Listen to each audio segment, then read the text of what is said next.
But I guess that all of this does not count because it was not real, quote-unquote, classical liberalism, right?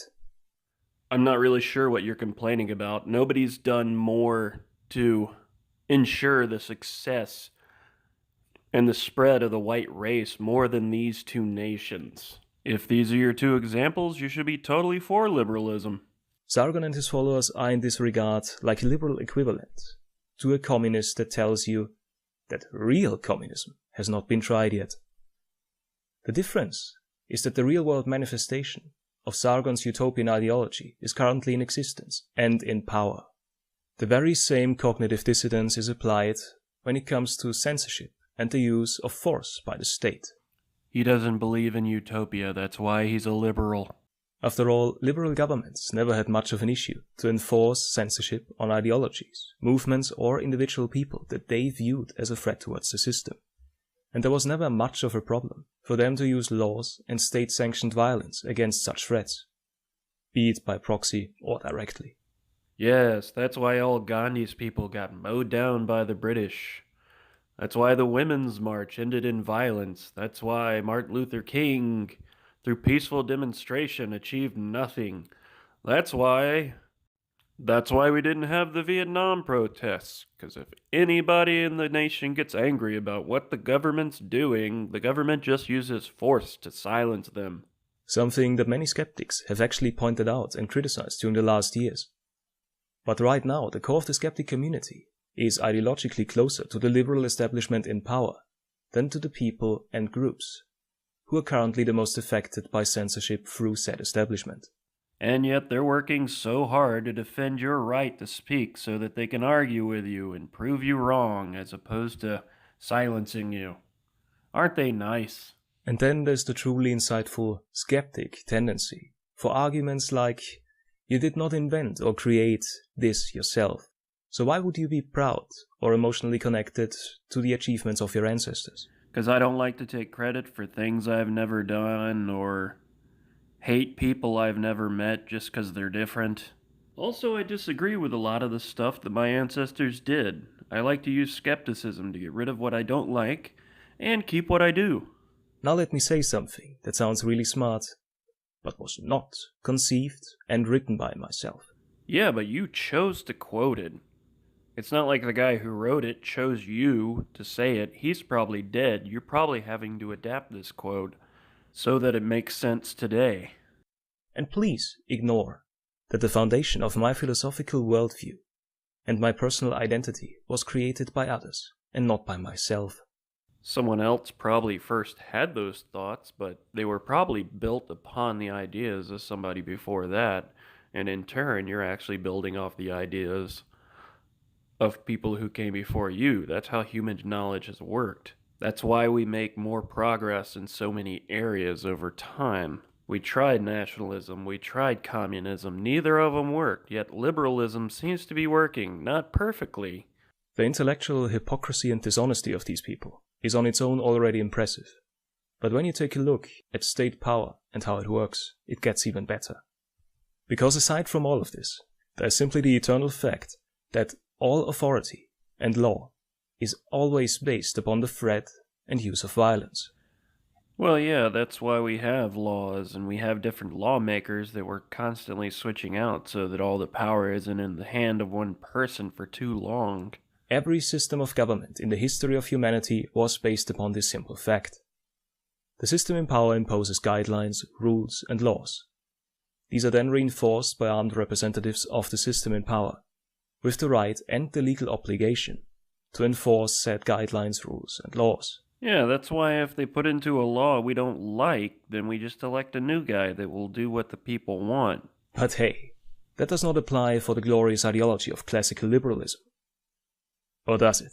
I mean, it does, but you skip the part where we elect these people who are in charge of our government and that we also balance power between several different branches so that one person doesn't have all the power. I guess not. After all, there doesn't seem to be much of an interest to seriously change any of the things that Sargon and the skeptics allegedly oppose.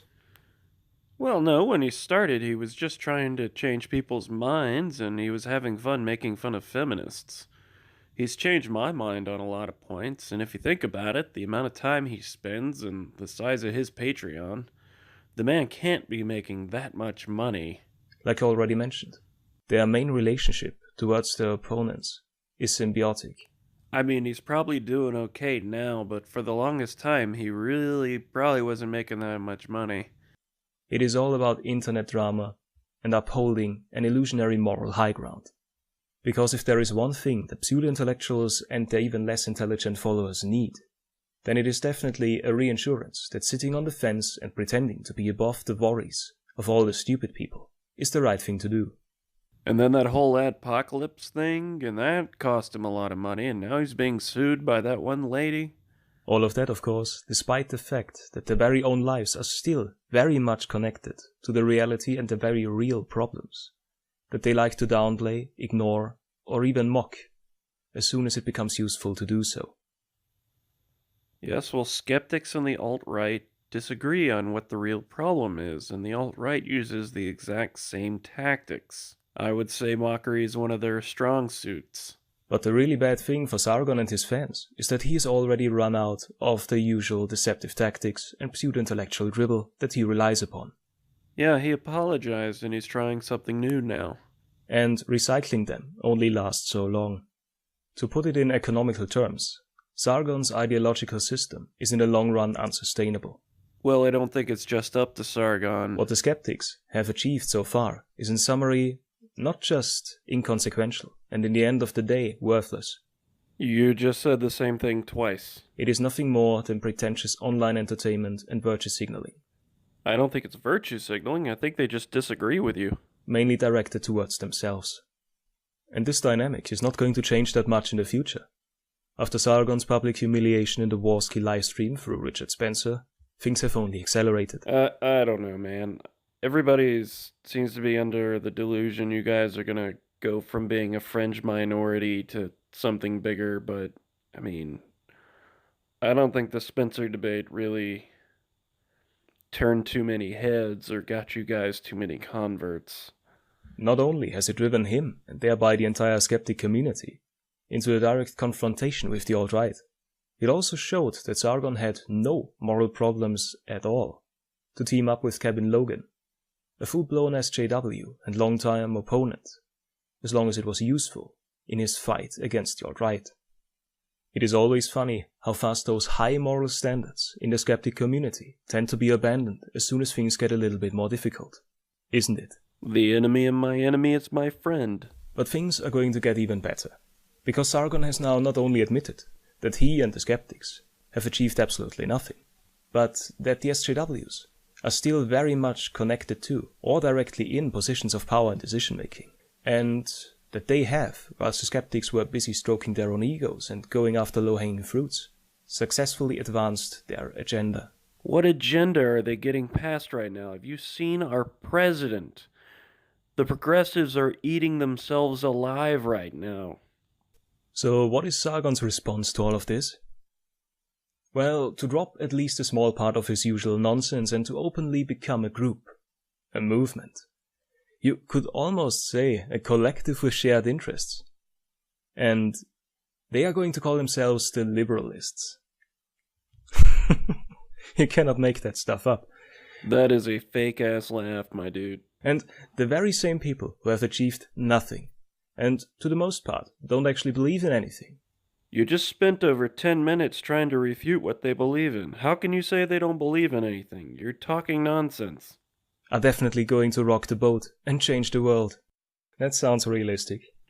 More realistic than peacefully creating an ethno-state. Just like the fight against cultural Marxism was turned into boring, non-constructive, consumerist entertainment by these people. You got a whole group of young people now that had no idea what Marxism was, actually learning about it now, because they didn't teach us that sort of thing in school. So was the Pepe Kakistan meme transformed into something boring and useless by them? I mean, wasn't that meme meant to take the piss out of those stupid Nazis and their idea of white ethno-states? No, it was there to piss off liberals during the last election. Well, I don't hear or see much of it anymore. Yes, memes run their course. In a word, battletoads. Who would have thought that relativistic leftists with a soft spot for consumerism, oh, pardon me, liberals, Thank you. with the attention span of a goldfish and the dedication of a 1-year-old, would behave in such a way? It is almost as if those skeptics are not really consistent with anything they say or do. Well, yeah, the whole idea of liberalism is to have a diversity of ideas. That being said, that's why Sargon's getting everybody together so they can write down a few things they all agree on, even though they don't want to. Or is it just a short attention span? I'm sorry, I was looking at the lake. What were you saying? As if it makes that much of a difference, right? Meanwhile, the need for pro-white advocacy and the need for the peoples of Europe to regain and consolidate their right to their own homelands is only going to increase with time. I just don't think there's enough of them that give a fuck about that. I mean, maybe they will, maybe they won't. Doesn't mean it's the right thing to do. On the other hand, the need for pseudo-intellectual fart sniffers is bound to decrease dramatically in the future. I really don't see how you expect to get a rise out of somebody by using the word fart sniffer with such a dry Germanic accent. Sargon has put himself into an unsustainable position. He has made it very clear that he opposes the alt-right and people with similar interests. And whatever he does, this confrontation is going to be very one-sided, especially as soon as he makes the mistake to confront or debate someone in the alt-right who is not as friendly and respectful towards him and his nonsense as Richard Spencer and Millennial Woes have been so far. Alright, I gotta be done with this video. Kudos to anybody who actually watched this all the way through. Thank you. Sargon is going to be yet another useful idiot for the alt-right, and his followers will either abandon him and in some cases switch sides, or they will stick with someone who is going to make them look really, really stupid. And to those who felt I did not do my duty, you are correct, and I apologise. I did not take the situation seriously, and I allowed a foolish blunder to take place, but this will not happen again, you have my word.